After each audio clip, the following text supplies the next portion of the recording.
Are you ready to completely transform your body and your life? Experience 28 days to see the results. It is fully guaranteed. Fully guaranteed. Call or WhatsApp us today.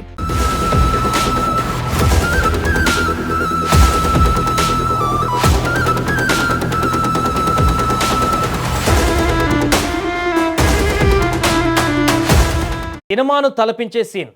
ఒక భారీ truck కాల ఎముడిలా దూసుకు వస్తున్న driver అడ్డుగా నిలిచిన police బారికేడ్లను బొమ్మల్లా ఎగరేసుకుంటూ కనికరం లేకుండా వాహనాలను ఢీకొడుతూ జాతీయ రహదారిపైన సృష్టించిన నరమేధమిది.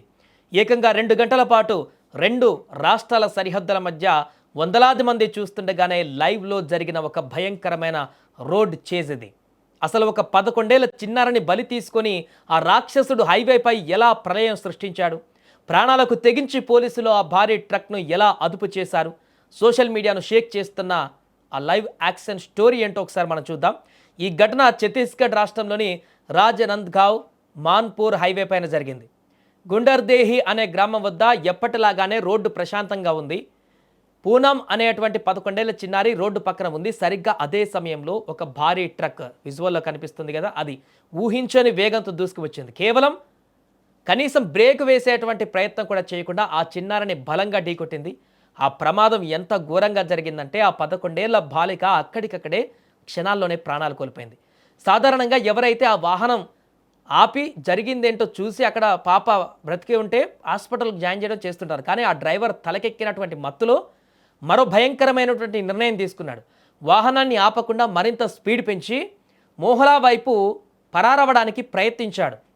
పాప చనిపోయిందనే వార్త తెలియగానే పోలీసులు వెంటనే అలర్ట్ అయ్యారు. డ్రైవర్ పారిపోకుండా రూట్ మ్యాప్ మొత్తం బ్లాక్ చేశారు. హైవే పైన రకరకాల ప్రాంతాలలో బారికేడ్లతో చెక్ పోస్టులను ఏర్పాటు చేశారు. పోలీసులు జీపులతో ఆ లారీని వెనకాల వెంటాడుతున్నారు. కానీ అక్కడే అసలు ట్విస్ట్ మొదలైంది. ఆ డ్రైవర్ సాధారణంగా లొంగిపోలేదు. పోలీసులు పెట్టిన ఇనుప బారికేడ్లను తృణప్రాయంగా భావిస్తూ వాటిని ఢీకొంటూ దూసుకు వెళ్ళిపోయాడు. అంతటితో ఆగకుండా వారిలో అడ్డుగా ఉన్నటువంటి మరో లారీని కూడా బలంగా ఢీకొట్టాడు. సో లారీ క్యాబిన్ డ్యామేజ్ అయినా సరే వదలకుండా మాన్పూర్ టౌన్లోకి ప్రవేశించి జనాభా మధ్యలో కూడా రాక్షసుల లారీని పోనిచ్చేశాడు. జనాలు ఉన్నా కూడా దాదాపు 2 గంటల పాటు ఛత్తీస్గఢ్ పోలీసులకు చుక్కలు చూపించిన ఆ లారీ చివరకు మహారాష్ట్ర సరిహద్దులకు సమీపం ఉన్న కోర్కోట్టి అనే గ్రామం వద్ద చేరుకుంది. అప్పటికే లారీ స్పీడ్ కంట్రోల్ తప్పింది. చివరకు రోడ్డు పక్కన ఉన్న గుంతలోకి ఆ భారీ ట్రక్ అత్యంత వేగంగా దూసుకు వెళ్ళి ఘోరంగా బోల్తా పడింది. దాంతో డ్రైవర్ తప్పించుకునే దారి లేక లోపలే ఇరుక్కుపోయాడు. వెంటనే చుట్టుముట్టిన పోలీసులు తీవ్రంగా గాయపడిన ఆ డ్రైవర్ని బయటకు లాగి అదుపులోకి తీసుకున్నారు. ఆ తర్వాత అతడికి హాస్పిటల్లో మెడికల్ చెకప్లు చేయించగా షాకింగ్ నిజం ఒకటి బయటపడింది. ఆ డ్రైవర్ నార్మల్గా లేడు, పూర్తి స్థాయిలో మద్యం సేవించున్నాడు. అందుకే ఆ చిన్నారి ప్రాణం పోయినా కనీసం వెనక్కి తిరిగి చూడకుండా ఇంతటి విధ్వంసానికి తెగబడ్డాడు ఆ దుర్మార్గుడు. మరోవైపు ఈ ఘోర ప్రమాదంతో ఆగ్రహించిన గుండర్దేహి గ్రామస్తులు పూనం మృతదేహంతో హైవే పైన పెద్ద ఎత్తున ధర్నాకు దిగారు. ట్రాఫిక్ మొత్తం నిలిచిపోయింది. చివరకు పోలీసులు వచ్చి నిందితుడి పైన హత్యాయత్నంతో పాటు కఠినమైన సెక్షన్ల కింద కేసు నమోదు చేశామని, ఖచ్చితంగా ఉరిశిక్ష పడేలా చూస్తామని హామీ ఇవ్వడంతో ఆందోళన విరమించారు.